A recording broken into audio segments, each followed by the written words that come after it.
Welcome to the Urban Complex, a system of interrelated, emotion-charged ideas, feelings, memories, and impulses. This name takes the definition and lays out what a listener should expect. A podcast where ideas, feelings, and memories collide, leading towards meaningful change. I'm co-host Chris Richardson. Please enjoy the journey with the Urban Complex. Smarter cities for a stronger tomorrow. All opinions by Chris Richardson, Dominic Papa, and podcast guests are solely their own opinions and do not reflect the opinions of Arizona State University, the Arizona Department of Education, or the Arizona Commerce Authority. Any endorsement of or message is from sponsors or solely supporting the production of this podcast. There is no relationship further than podcast purposes with any sponsor unless separately created with another entity. Enjoy the Urban Complex. Smarter cities for a stronger tomorrow.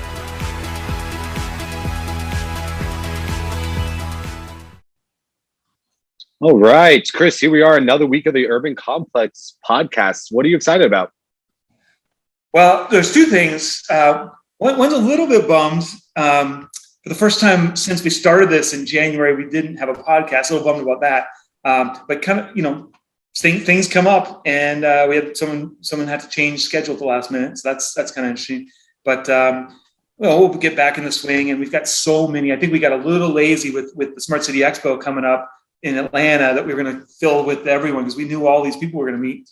But on the flip side, that is positive. We crossed 500 followers on LinkedIn, and it's fun to see how the snowball is starting. When the guests come on, they're getting more presence when they publish as well. And it's just cool to see the reaction to what we're doing. I know it's been a journey for us to learn what works and what doesn't and get great guests. But if we keep having great guests, have fun, and follow the script that works, it just seems to be working. So that's kind of what's on my mind. How about you? Yeah, that's awesome. No, it's been such a fun journey, just learning as we're growing and kind of the exciting part to see it continuing to grow.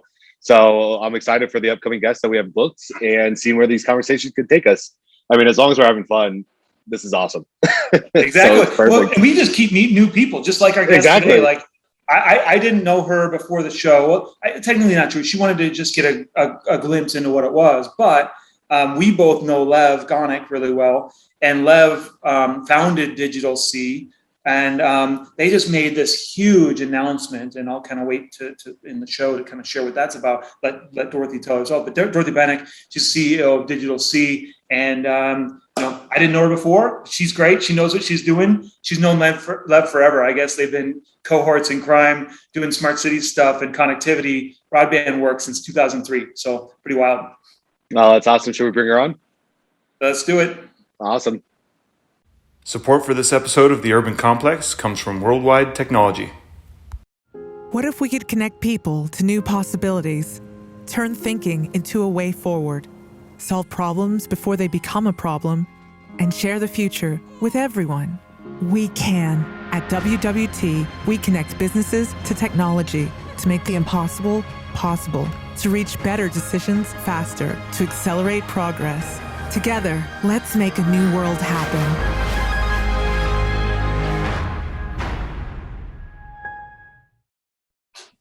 Hi, Dorothy. Please let Dom and I give you a warm welcome to our podcast, The Urban Complex. Thank you, Chris.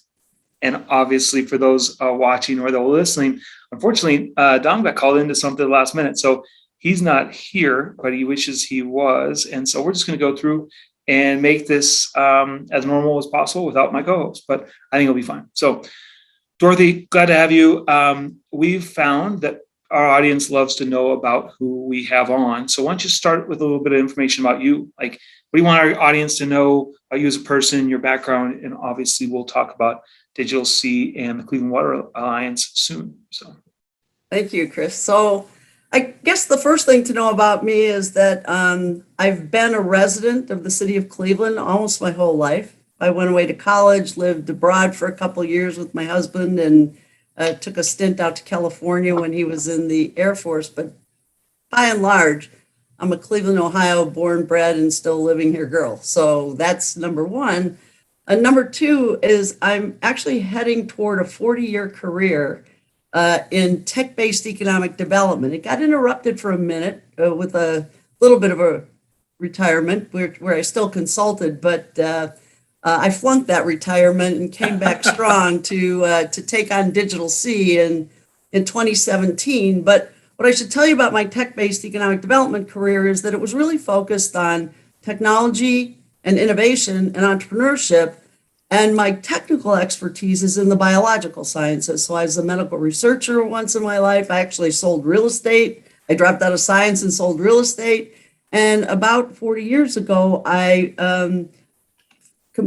started an MBA at Case Western Reserve University and came into Cleveland at the time where they discovered we didn't really have a tech-based economy.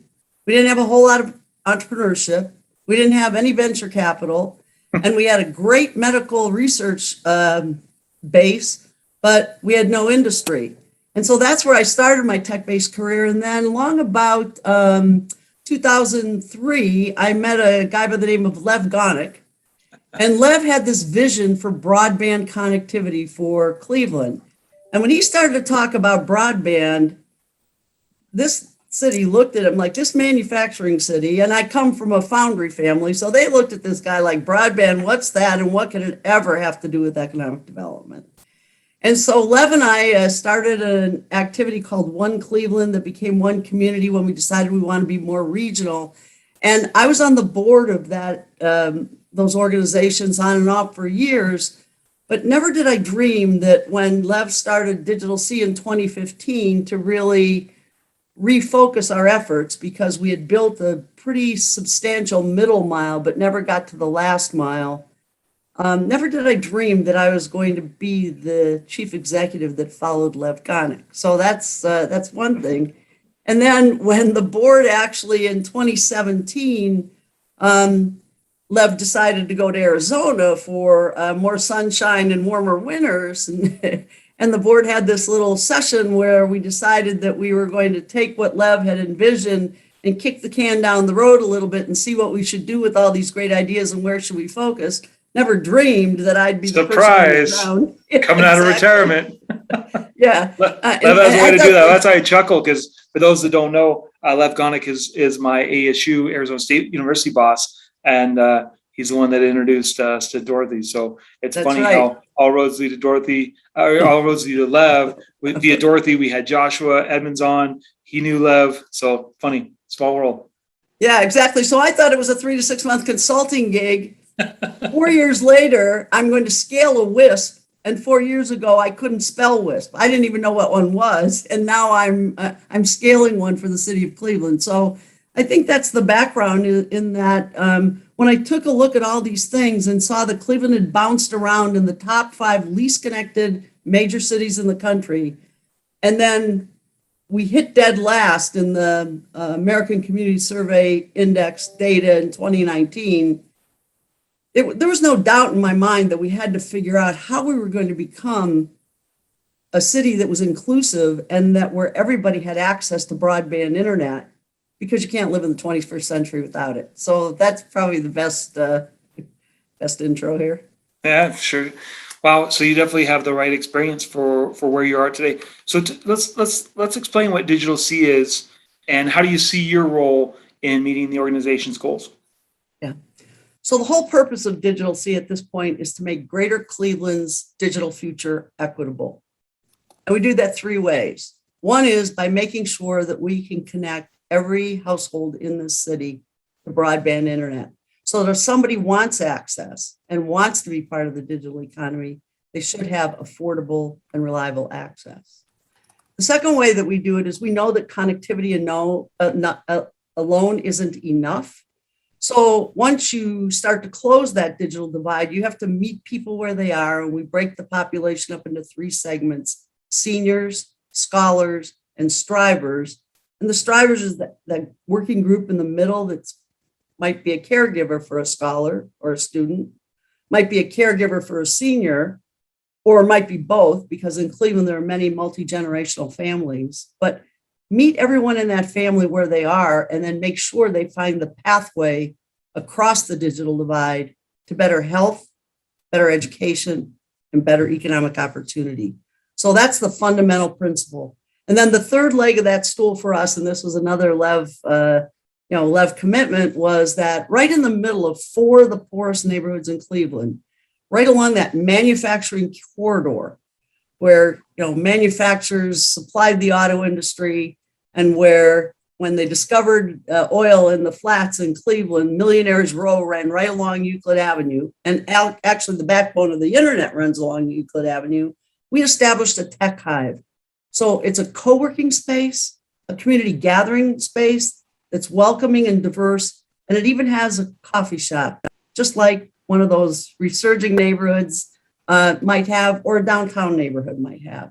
And it's our place-based piece of the strategy. So that all plays together as we work to fulfill this dream of making our future equitable. I love it. Well, so let's kind of steer in now then. So that's a little bit of DLC. We've heard about you. Huge win. I look at your website. There's so much news about this $20 million. I guess Jack Joseph and Morton Mandel Foundation and the David and Inez Myers Foundation. Tell us what's that money for, and what do you do to plan to use to meet the needs of digital inclusion with the funding? Yeah, that's a great question. So, and it's what I've raised a couple $100 million for organizations along the way in 38 years. Never 20 million in one fell swoop for an organization I've run. So this was pretty exciting when we announced that at the end of July. What I learned along the way, though, was that the Mandel Foundation and the Myers Foundation started due diligence about a year ago. And if you think about a year ago, right, March, April, when the digital divide became totally exposed by COVID-19, where people didn't understand that we were the least connected city in the country, and we were trying to explain that, and they didn't understand what that meant. When kids came home from school and not only didn't have a way to access schoolwork, they didn't even know where to go for lunches. All right. Because if you live in the city that's not only the least connected, but has the highest poverty rate and the highest rate of child poverty, you've got many, many problems that you have to deal with all at one time that a pandemic just lays bare. So the Mandel Foundation said, well, there's got to be a solution to this. And Mandel Foundation is a very large foundation, a global foundation. And actually, the Mandel brothers ran a manufacturing facility right here in Midtown. Wow. So it kind of comes back to our roots. And they said, what can we do to help solve this? And they looked around and they saw the model that we had, because we were fortunate enough to have some dollars from the sale of that middle mile, the one community middle mile, to a for-profit company, to sit here and say, we can do something of significance. What is the most significance? And so we set out to prove that you could actually deliver fixed wireless internet to the city of Cleveland, that we didn't have to dig up the streets, the old infrastructure, and put fiber in. It'd be way too expensive, but there was technology that could take internet to the home reliably through fixed wireless technology. And our board kept saying, implement, show that you can do this. And Mandel's watched that progress. And many people then, when they found out there was a problem, thought they had a solution, but they have plans, and many people are doing different things than they ever did to try to address this. But we came up with a model that they believed in, and they believed in the team that was doing it. And I think that's the significant piece. But the other thing that's really important about this 20 million is, as everyone knows, with ARPA dollars and the infrastructure dollars and all the money that the federal government is now willing to invest in broadband, they wanted to make a statement that they were betting on us, but they also wanted to be sure that we had an opportunity to build the right public-private partnership to get this done. And they were going to be the private sector partner that made the initial investment for us to scale our organization so that we would be shovel ready when the dollars came down for the CapEx and the rest of the expenses to buy the household equipment. And so strategically, I think that was a brilliant move.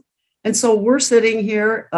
We actually, on our own dime, hired 25 people during the pandemic, and I have a proud story to tell you about that. But what we've got now is the foundation to go out and raise the dollars to get the job done. An 18-month full deployment, all 34 neighborhoods in the city of Cleveland. We've got 6 neighborhoods covered now, and we're really excited and thankful that the Mandel and the Myers Foundations decided to invest.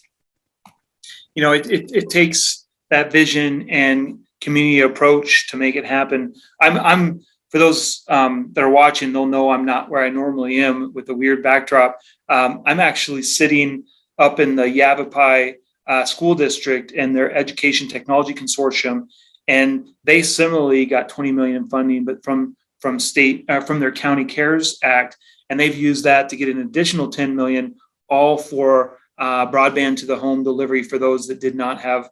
Very rural here in this county. It's the size of New Jersey, this county, and but it's very distributed. So they're excited. Wow. Similarly, awesome. they're doing something big, and but it's great to hear what you've done. I'm sure that it's very different in the approach. I mean, love how you shared that it's that you looked at different options. You're doing it more the wireless delivery, which is exciting in itself.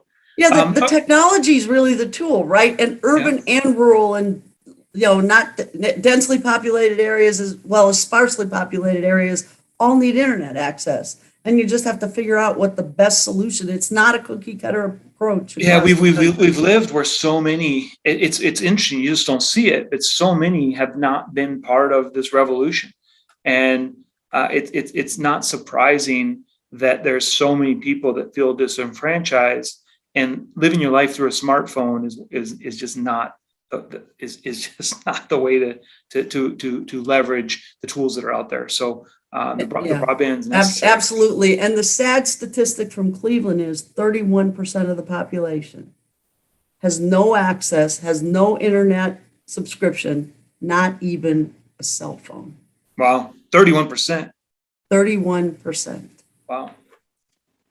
50,000 households, none. Wow. Well, I have a hunch. I know what you're going to say. We're going to kind of go gear slightly different, a little broader. The podcast is around smart cities, and we always ask our guests, what is their view on smart cities? What are they? What's working? What's not? Tell us about your mindset. What is a smart city, and how is Dorothy and Digital C looking at that? So one of the many things that Lev had started was a smart city initiative in Cleveland, and even a smart region initiative. And actually the middle mile broadband that was put in with One Community was the foundation for that. We connected all the hospitals in Northeast Ohio, even the rural hospitals. And we have an incredible healthcare base in Cleveland and Northeast Ohio. And a smart city, if you stop and think about our goals, it's better health, better education, better economic opportunity. That's a better life for everyone. And a smart city should contribute to that.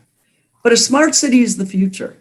And for a city like Cleveland that has had to struggle and reinvent itself out of an industrial city, a manufacturing city, and we still are a manufacturing city, and we do that smartly through 3D printing and things that we never thought that we would do. So smart technology comes in many forms, but before we can become the smart city, we have to be an inclusive city. And I think that's where I am on this, is that we will someday be a smart city. There's no doubt about it. And we'll have all the bells and whistles, and actually the 10 gig middle mile infrastructure that we're putting in, the fiber rings in the sky, you should be able to hang all kinds of smart technology off that. So that'll be terrific. We'll contribute there. But it also needs to be an inclusive city where everybody can participate in the benefits of that. And so that's really, we're trying to work on that part of it, knowing that the rest of the technology, the smart city will come. Right. And that's not where our focus has been for the last 10 or 20 years. So it sounds like Digital C has been focused on kind of that middle mile, the foundation. And then recently you've seen the opportunity for the inclusion side. And so that's clear. Is there anything else that Digital C has been doing that you want to highlight? I mean, beyond those areas, I know that there's been, you've been operating for quite some time. I would bet there's been some other smart initiatives you might want to highlight.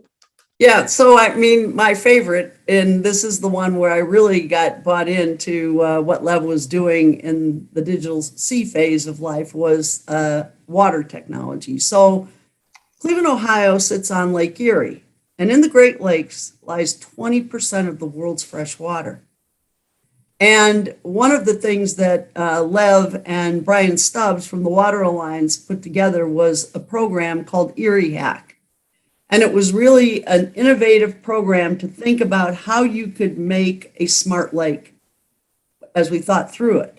So what are the innovations that you need to keep your water clean, safe? We have algae blooms because we have a large, Ohio's basically a farm state.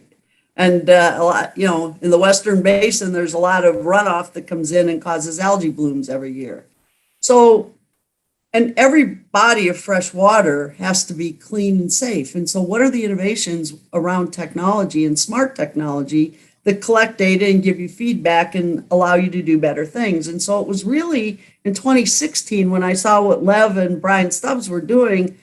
And I just finished running a small company, and I looked at that. I was sitting on the board, and I said to Brian and Lev, I said, I can help you guys more on the ground. This is so exciting than I can on the board. So then I jumped off the Water Alliance board, and we started this whole Smart Lake initiative. And I think that if you think about it, through Lake Erie, we can kind of back into the city, into a smart lake to smart city approach. So what did you do? What did you connect that wasn't done before? That's really interesting.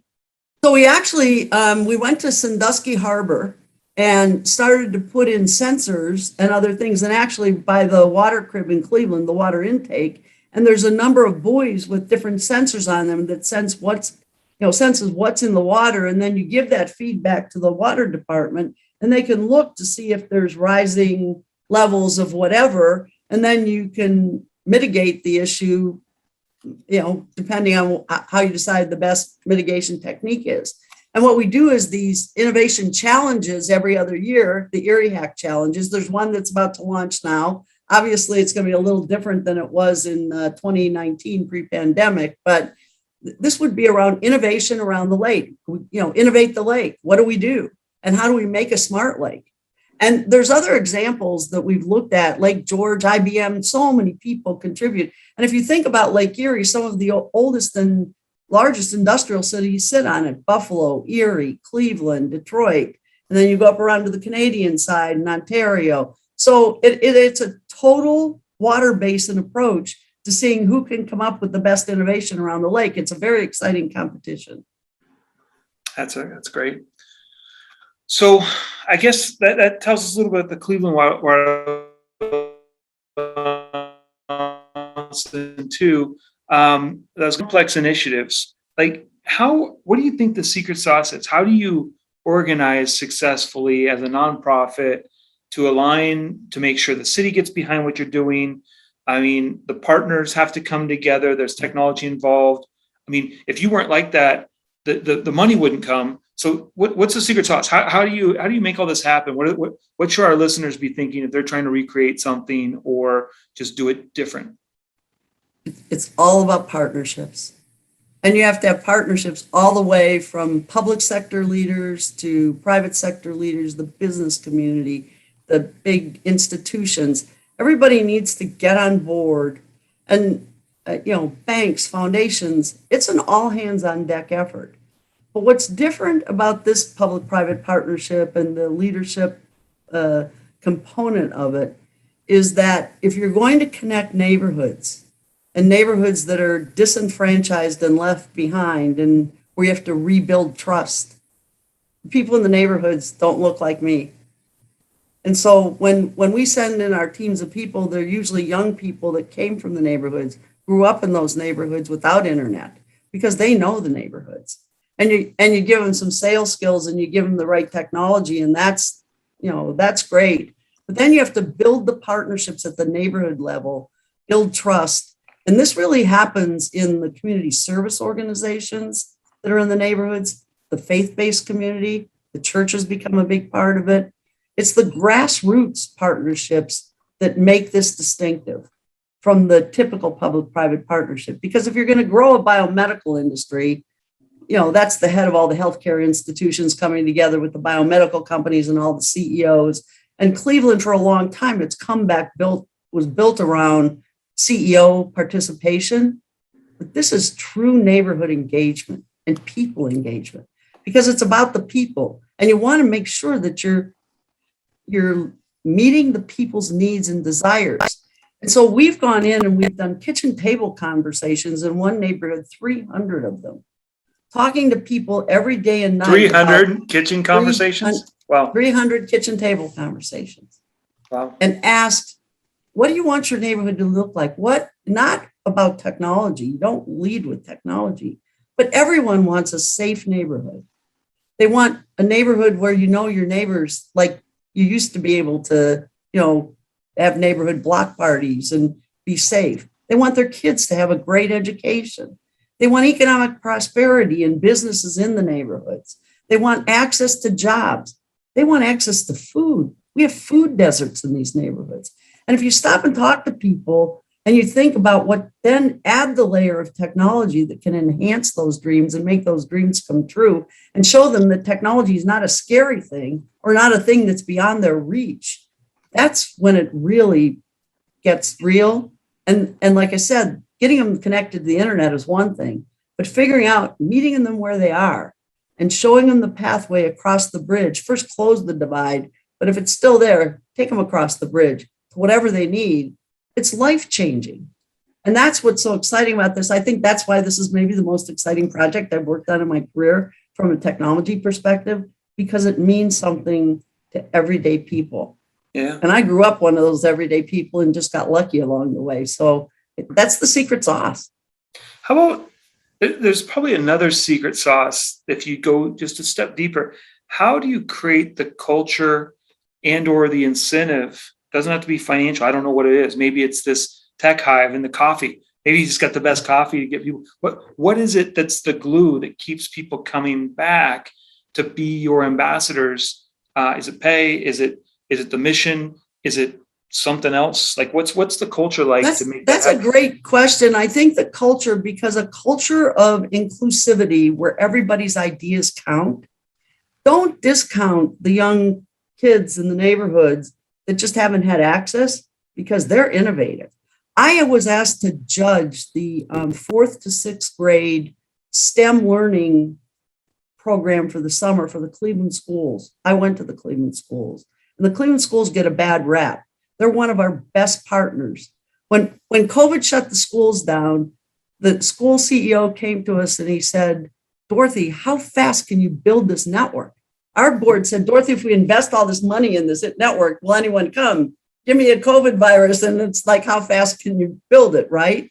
But if you give people the opportunity, they will innovate and they will work. And so I judge these science projects. Their project was to take the hatching of an egg and think about it, learn from it, and build a business around it. 6 different schools. I didn't even know the word entrepreneurship or marketing or when I was in 4th to 6th grade. It's incredible what young people can do if just given the opportunity. So I think that's you just have to have that empathetic view and know that people aren't looking for handouts. They'll pay what they can afford. But if the difference in affordability is a grocery bill, if you have to pay $60 a month for your basic internet service, and it's really not broadband, or you can pay less than $20 and you get the broadband, and then someone shows you how to use it and cares about you, I think that's the difference. And we're really creating the future for all the carriers that can have all the bells and whistles on their network, because we're not bundling up, we're not selling content, this is about the people. And how do you get people access to what they need so that they can do what all people do? Everybody wants to live a better life. Everybody wants better economic opportunity, and they'll find a way if you provide the roadmap and the opportunity. So. Well, see, you have the money, you have the organization, you have the partnerships, you have the willing, engaged communities. So now it's time to go do it. Any advice? Or there's one last thing we need. Nope, there's one last thing. We have $20 million. It's a $70 million plan. So the public sector must deliver. So all the dollars coming down from the federal government are not necessarily going to go into not-for-profit ISPs. Gotcha. And I think that the challenge and the roadblocks that we still have ahead of us to make sure that the public sector dollars not only flow to Cleveland, as one urban area, but to your area in Arizona, to rural areas in Ohio, to other urban areas, those dollars must flow, and there must be competition in this marketplace in order for us to survive and thrive. But so with all that, what do you advise to keep the momentum? It's just organizing, and that's got to feel great. But now you've got really hard work ahead of you. Yes. To continue the funds. I didn't realize you still have 50 million more to go. We have 50 million to go. But as well, like, it's not like it's just this magic carpet rolls out and it just gets implemented. Any advice to folks on this phase of how you're going to approach the execution and keep the success going now that the big announcements have been made? Yeah, that's a great question, because all eyes are on us, right? Yeah, exactly. and some people hope you succeed and others may not. but that's the challenge. So as we got to this point, we were on what we called the pay as we go and grow model. So we were raising as many dollars as we could to live the plan, to get those 6 neighborhoods connected, and then get people connected and show the model work, and get them computers and get them training and, everything that you need to get across the digital divide. Now the issue is, or the opportunity is, that in 6 neighborhoods, when everybody hears about this, everybody wants it. And we know we can scale. We've got the 18-month plan to scale. We've got the technology plan that's been vetted by world-class technology experts. And then it's raising the dollars and hoping that others will believe the way Mandel and Myers did, that we're going to be able to do this. And we just have to keep implementing and succeed. So at every step, every step has to be success. It's one small step at a time. $20 million doesn't make the whole thing happen. But I think the leadership that our board and the community is providing, the statement that the Mandel and Myers Foundation made is significant. And then will others follow? If you build it, will they come? If you've got leadership and a dream, will other people follow you to achieve that dream? I think so. I believe that every day. Otherwise, I wouldn't show up to work every day during a pandemic and work with this incredible group of people. And I think that's what it takes, is just believing every day that the next step is going to get you closer. And magically, who knew that we were under due diligence for a year while we were scraping and raising funds, $10,000 and $15,000 at a time to build out this network, right? And then all of a sudden, you get the windfall.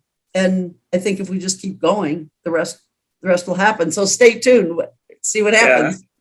Hard work. People don't realize this dream goes back to 2003, if not earlier. So yes, it's amazing how these big ideas were years in the making, and you just keep plugging away. Think big, start small, and keep it moving. So. Keep going. Just keep going.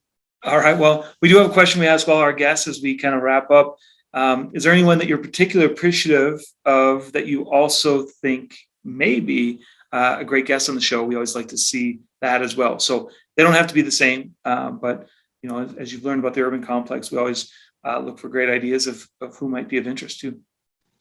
Yeah, that's a great question. I saw that on the list, Chris, and I was thinking about all the great people that have provided leadership to Digital C along the way. Of course, there's Lev, but there were board members. And I think about in 2003, the CIO of Progressive Insurance Company, Ray Volker, who took this on as a volunteer project, the whole One Cleveland, One Community, and just retired in 2019 from the board, but saw this thing through. Paul Clark, a banker, in 2004, Scott Rourke was the CEO at that time, and he called us to his office and he said, I think what you're doing with this broadband stuff is great. Our foundation wants to give you $1 million. It's like, we looked at each other. It was like, thank you. Did we hear that right? Yeah, thank you. And then Paul, fast forward to 2017, and we opened the Tech Hive. Paul is now CEO of PNC Bank, regional bank in Cleveland. And I look on my list of people that signed up online, and here's Paul Clark's name. And I called him and I said, what do you mean you're getting a desk in the Tech Hive? He said, I work downtown in that building on the 30-something floor, and I go out to my home, and that's on the way. And I stopped in one day and I loved the vibe and I loved the culture there. And he said, I can go there. No one knows who I am. No one knows, where I am. And I go and I work and I've met so many great people. Well, you've told the story in the urban complex now. He's going to get flooded. He's retired now. He actually retired a couple of years ago. But he's still in the tech hive. They're going to find him, right? No, actually, he just during COVID, he took his office out and took it home. Because have you memorialized yeah. Have you memorialized the space yet? But I thought of him. I actually thought of him on the day the Mandel and Myers Foundations. I'm going to tell you one other story about an incredible man that might be of interest. So Albert Ratner, who was one of the founders in the family of the Forest City Company. And you may know that Cleveland's called the Forest City, and those pesky little tree leaves have been giving us problems with our internet signals. We've got ways around them that we're going to work on. But Albert's 93 years old. And Albert has been an incredible inspiration to me personally this past year because he is convinced, along with the Mandel and Myers Foundations, that we can do this. And he's the person that's been in the background with the public sector, helping us just believe that the dollars will come if we just execute every day and do the plan and do it right. So, and he's a brilliant man. He just wrote a book on longevity with a famous doctor from the Cleveland Clinic. So you might want to talk to Albert because he'll open the thing by saying he just is so humble, but he's just been such a part of Cleveland's history. He's one of the longest term greats, and I've known many, but that would be my vote. Those are great. Okay, with that, the Urban Complex gives a big note of thanks to today's guest, Dorothy Baunach, CEO of Digital C and board member of the Cleveland Water Alliance. Dorothy, we appreciate your time. Thank you. Thanks so much, Chris. It's been a pleasure. Likewise. Support for this episode of the Urban Complex comes from MST. MST is a Salesforce certified integrator. We work on building customer experience solutions and deploy them for our customers. As we started evolving, our why also continued to evolve as a company. Over the last 3 years, the whole approach was really revolving around what we call 3 C's, which is customers, colleagues, and community.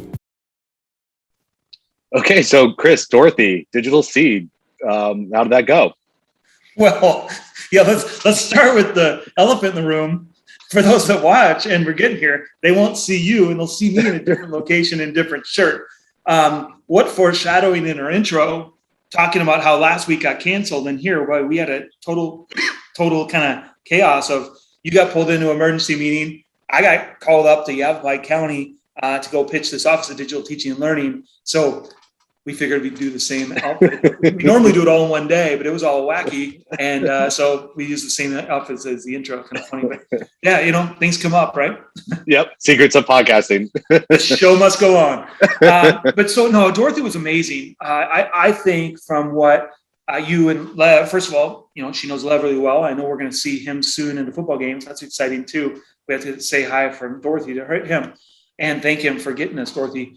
But with your work with digital inclusion and scale in the Phoenix area, I think you're going to love what we talked through. So one of the huge announcements I referred to in the intro, they closed $20 million in funding with the Jack Joseph and Morton Mandel Foundation and the David and Inez Myers Foundation. It was really interesting. She talked about the story that those groups were actually doing the research. Digital C didn't find them. They actually found Digital C. They were doing research in the area. I guess Cleveland is one of the least connected cities in the country, which is pretty sad.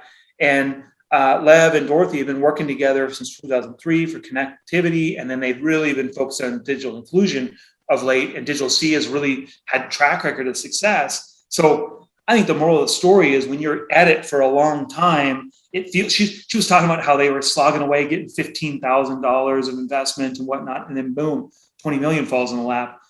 The crazy thing is it's still not enough. They're looking for a pool of 70 million total to address the gap that they see. So just a little bit of there. I don't know if you want to make any comments on that might relate, but. No, I've known about the organization for quite some time, obviously through Lev, but just been so impressed of what they've been able to do and how they've been able to structure kind of an organization to drive continuous innovation in digital equity, digital inclusion, and connectivity. a lot of what we're doing here in standing up the Digital Equity Institute and having an organization that wakes up every day thinking about how to close the digital divide, sort of like Digital C, again, building that presence in the region and in the States. So that way, hopefully people come and find it. We modeled it so closely after Digital C. So it's great to hear Dorothy do so well. Yeah, I think another thing, she was excited. She talked a little bit about some of the non-digital inclusion work that they were doing, and it hit home to me. I used to live, I've referenced here, I used to live in the Florida Keys. She took Lake Erie and started doing all this connective water studies, and actually sent that to, they actually sent that into the group that does the water management, and help them see how technology can look at algal blooms so that they can actually react to it. I thought that was really interesting. That was something she was proud of. She's actually a scientist. She's been in tech for a long time, but the science side of tech. So it's great to see the mix of science, tech, and trying to solve something like mass water with the Lake Erie. That was pretty exciting. But finally, I do think it's important. She did talk. We asked a question near the end, or I asked a question. I think it was your idea. But what culturally leads to getting a $20 million investment? Because I think the opportunity to do that more and more around the nation is going to be there, whether it comes direct from foundations or from tech companies or from federal funds. But and one of the things she just talked about is getting people on board. There was a cultural element in it, and it was really interesting. So they would get people that looked and felt like the community to go out into the community. So they train younger kids of color potentially. And she said I think she said one day, that sounded a little longer, maybe it was a weekend or something, but they did 300 kitchen table conversations to talk about what do they want to see? What do they want from their city? Not what tech do you want? Not what's a smart city mean to them, but what do they want? And resounding, it's access to jobs, access to food, access to each other, like bring forward the community, make it safe. So they really understood the community, and they had this groundswell and this reputation. So they had all the levels engaged, right? They've got the great partnerships. They've been working with the tech companies for a long time, and then boom, magically comes big money. And so for them, it was building the foundation. And then when the time was right, that boom, they plug in and accelerate. And so it's going to be really interesting to see how all that long work leads to great outcomes for the city of Cleveland. Yeah, that's so terrific. And I can't, reiterate how important it is, that idea of having the community participate in these efforts and actually have the community reach out to the community. We're learning that as well in some of our work around Maryville, that we started to partner with the school district, and then we recruited individuals from the community to help us in our efforts. We're actually be canvassing this weekend, trying to get homes that might not have internet connectivity signed up to the program, where we're providing them a network service. So I just think it's so terrific, and Digital C is such a shining example for a lot of us around the country of how to do it right. Yeah, it was why I was up in Yavapai County. I mean, we're trying to create this Office of Digital Teaching and Learning for K-12 schools across the nation, and they appreciate it. I mean, Yavapai County is the size of New Jersey, and I was there with their education technology board and talking to them about how we can help accelerate what they're doing. They've got great. They actually just closed 20 million that they're going to parlay into 30 total million to go do the same thing that Digital C is doing to connect the unconnected up there. And they already closed the deal. So not sure if you're even aware of that, but they just closed it about 3 weeks ago. But so they're moving forward on that. But we already came up with some new ideas that I can kind of help amplify with some things we're doing with the state. So it's really exciting. So exciting to see the momentum in this space. I mean, everyone deserves to be connected and have the skills and support necessary to succeed online. That's great. Cool. So let's switch gears here. Let's put it back to you since you weren't there. Cracks in the pavement. Any articles that are coming to mind?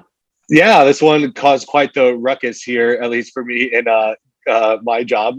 There's an article that came out in our local paper, AZ Central, that said billionaire looks to Arizona as a possible location for a proposed $400 billion sustainable city. So essentially, it says, it's a very short article, so not much depth here, but it says Arizona's on a short list for a new $400 billion smart city proposed by former Walmart executive Mark Lohr, which was released on September 1st. So anytime you see a number like 400 billion and you are linked to a proposed site in Arizona, it always causes quite the stir in the economic development organizations. So We've been kind of scrambling around trying to understand. Especially when it can turn raw land that's not being used into something. I mean, don't they want, what's the scale? They want like, I think the first phase is like 1,500 acres, but I think it's 150,000 acres, roughly 234 square miles. And it ultimately 5 million people 234 over square 40 miles. years. Yeah. So, that's right. I was just looking at phase 1. Yeah, that's total. So we've been scrambling around trying to figure out what's about, who's behind it, and kind of where we might be able to take it. But what I wanted to bring this in as Cracks in the Pavement, because we're seeing this more and more and more about these private owners or private developers buying big pieces of land and wanting to kind of transform land into a completely connected or sustainable city from the ground up, right? Not so much looking at infill anymore, but more looking, hey, let's go find a big piece of land, maybe on the outskirts of a metropolitan region like Greater Phoenix, where we can build, a completely smart, sustainable, connected city. And so, that's why it's brilliant what you're doing, Dom. Like with the Smart State Initiative, if the infrastructure is there, where it can plug into something way bigger than just what they're trying to do. Because that's where the challenge is. If you're finding a space that big, that's a lot of raw land, right? And you're going to have a ton of work just to plug in what you want to do for yourself, but you can't completely be sustainable. Although they have big aspirations. I mean, they want all their food to be self-generated. They want all their energy to be self-generated. They want all their water to be recircled. So like what Ron Gonen was doing with closed loop partners, like talk about a match made in heaven. It's like, and I think they're both from New York, but I don't know. There's just some crazy stuff going on. I love the frame of this article, and boy, what a great thing for the state of Arizona is if you and Sandra and Chris Camacho, so Arizona Commerce Authority and Greater Phoenix Economic Council can do their magic and lure them over here. It'd be amazing. Yeah, I mean, it's exciting to see more and more of this kind of ideas come to life. And it reminds me of the Brenna Berman conversation. Remember how she was talking about the need to bring in the private developers into the smart city and smart region business model, because they do own big pieces of land like this. And if we're going to be successful, we need to start to have them. And you notice that Mark Lore partnered with an architectural design firm that works with builders. They're starting from the beginning. They're starting with a fresh mind. It's exactly what Britta. That's a great observation. I didn't think about that. Yeah, so it's exciting, and this reminds me of projects like Novus that ASU is helping to lead, and I think we'll just see more and more of this as we move forward. Well, sorry again for missing out on the exciting conversation. I'll have to ping Dorothy on the side and tell her my apologies for getting pulled away, but look forward to chatting with her more and learning from her. But what another great episode. She seemed to have a great time, and I'm sure it'll all work out. Cool. Awesome. All right, well, thanks all. That's a wrap. See you next time. Bye.